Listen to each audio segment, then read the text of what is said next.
Primeiro de tudo, eu não sou ninguém, não sou nada, não tenho relevância nenhuma, mas eu sempre falei sobre essas coisas envolvendo política, filosofia, psicologia, arte, essas coisas viajadas. E eu fico um pouco feliz de saber que algumas pessoas esperam que eu fale sobre algumas coisas que algumas pessoas mandaram mensagens no plural, porque algumas pessoas, né? E vamos começar do começo.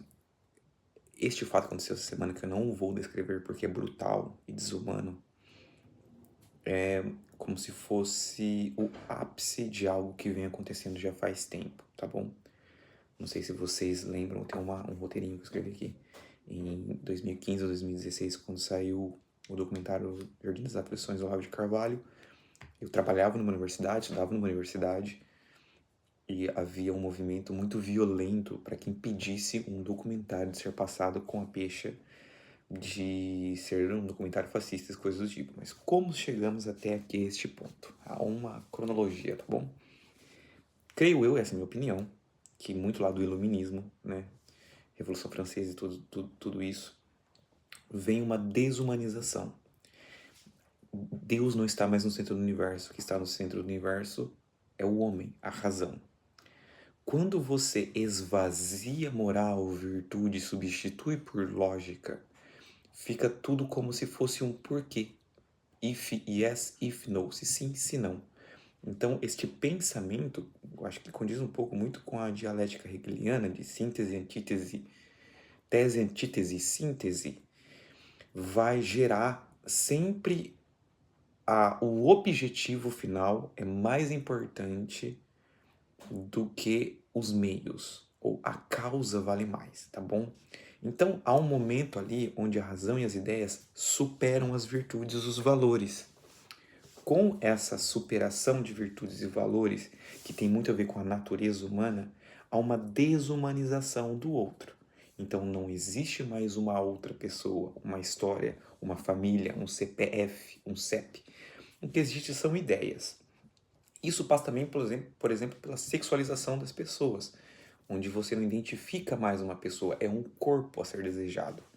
Enfim, então, com essa desumanização, com esse fato, você começa a criar alvos, tá bom? A ideologia, ela substitui a virtude, então esvazia ali, não existe mais uma alma, mas um ser humano. Então a ideologia substitui o valor e virtude. Então a matéria, né, o materialismo da ideologia, seja liberal, seja comunista, ela vale mais, ela é mais importante, ela é a causa pela qual, custe o que custar, nós devemos aplicar isso. Então, esvazia-se tudo que tinha de valor e virtude, tá bom? Então, você cria estes alvo nas costas. Como eu estava falando em 2016, a gente vem sendo taxado de fascista e coisas do tipo há muitos anos. Eu lembro sei lá, 2012, 2013, as pessoas virem no meu Facebook da carteirada por que eu segui o Jair Messias Bolsonaro, sabe assim? E nunca me perguntaram por que eu segui o Ciro Gomes. Então, criou-se no imaginário esses inimigos. A partir do momento que este é um inimigo e ele defende uma ideologia que deve ser eliminada, ele deve ser eliminado. O embate, ele não fica mais no campo das ideias e ele parte para a violência como um argumento. Gostei muito dessa frase, a violência como argumento. Eu criei, tá? Então, a eliminação, ela é necessária, a eliminação do outro, saiu do campo das ideias, tá? É necessária para a aplicação da minha ideologia. Para quem não sabe, ideologia é recorte de realidade, tá? É uma leitura da realidade a partir de um corte, de um ponto de vista.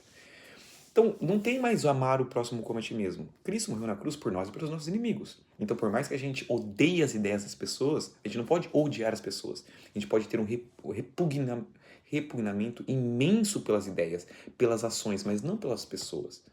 Porque Cristo ama todo mundo igual. Ah, mas tem pessoas ruins. Sim, isso tem a justiça do homem e a justiça de Deus. Vou falar disso um pouco mais pra frente, tá bom? Então,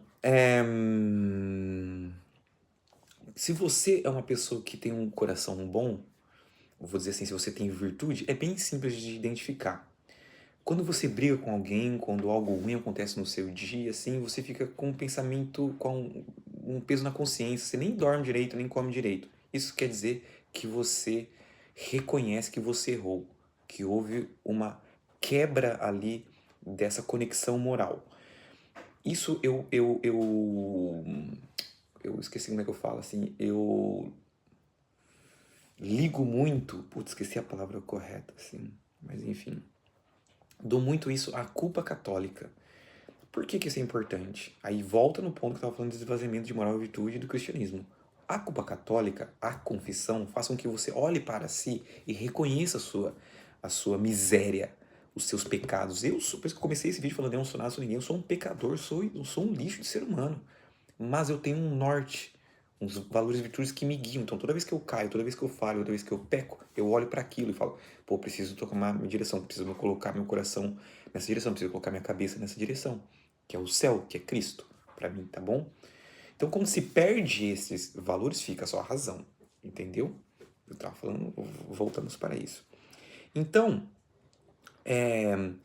as pessoas ficam muito preocupadas, principalmente na direita, em vencer o campo político, no campo político. E havia uma época realmente que a gente precisava vencer, ganhar espaço, ter espaço para falar, e isso vem, pô, do Olavo de Carvalho, de outras pessoas anteriormente, do Enéas, do Alborguete, Mário Ferreira dos Santos, o Moacir Nasser, não lembro o nome do cara. Enfim, tem uma galera que anteriormente veio criando esses espaços, e hoje nós temos espaços para falar. Estamos aqui conversando. Mas, se a gente quer ganhar no campo, a gente não pode apostar necessariamente no campo político. A gente tem que apostar no campo da virtude, porque senão vai colapsar, porque senão vai ser uma coisa material novamente. Então, para a gente vencer num campo ali, a gente tem que irrigar este campo aqui primeiro, para que as políticas que sejam feitas, para que as atitudes que sejam tomadas, sejam imbuídas nesses valores, sejam imbuídas em virtude. A justiça, ela deve ser imbuída de misericórdia para a redenção, não para a vingança. A gente não pode colocar isso no coração. Então, chegou num ponto que foi o ápice que eu falei, que eu acho que para mim houve uma quebra aí de uma realidade que estava latente, agora está para o mundo inteiro latente, deste extremismo da esquerda, que você vê raramente ações de pessoas da direita assim nesse sentido, não que não tenha, mas é muito raro nessa magnitude, nesta violência. É mais sempre discursos de ódio, né? A ação em si de lá dar uma facada no presidenciável, dar um tiro na cabeça do... Por que eu tô falando isso? Não devia ter falado. Enfim, então agora teve uma ação. Vem tendo ações, na verdade. Vem escalonando essa violência. Agora vai começar a reação. Lei da física. Para toda ação existe uma reação maior ou igual. E agora eu não sei para onde vai. Mas o que eu posso... 8 minutos. Era isso que eu queria falar. Acho que eu falei muito já até então. Não tenho nenhum conselho para dar. Eu só queria dar minha opinião, que era isso. Pediram minha opinião e é isso. Então, é isso. Fiquem bem aí, se cuidem, tá bom? Tô tentando parar de fumar, sabia? Tá difícil.